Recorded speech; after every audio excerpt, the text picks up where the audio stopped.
L'info sur AL24 News, bienvenue. Le Conseil de sécurité des Nations Unies tiendra lundi une réunion d'urgence concernant l'opération américaine au Venezuela qui a conduit à l'arrestation du président Nicolás Maduro et de son épouse dans la capitale Caracas, a indiqué la présidence du Conseil. La Cour suprême de justice du Venezuela a ordonné samedi soir à la vice-présidente Delcy Rodríguez d'assumer immédiatement les fonctions de présidente par intérim après que le président vénézuélien Nicolás Maduro a été arrêté et transféré avec son épouse en dehors du Venezuela par les forces américaines, ont rapporté des médias citant le président américain Donald Trump.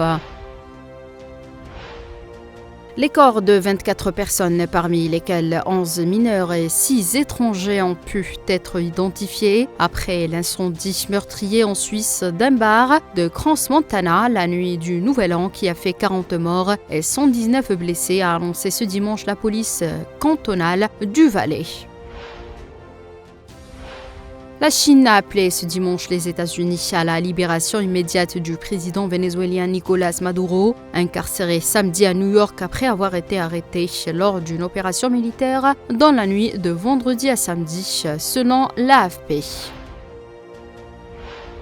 L'agression génocidaire sioniste contre la bande de Gaza a fait 71 386 martyrs et 171 264 blessés, en majorité des femmes et des enfants, depuis le 7 octobre 2023, selon un nouveau bilan communiqué ce dimanche par les autorités sanitaires palestiniennes.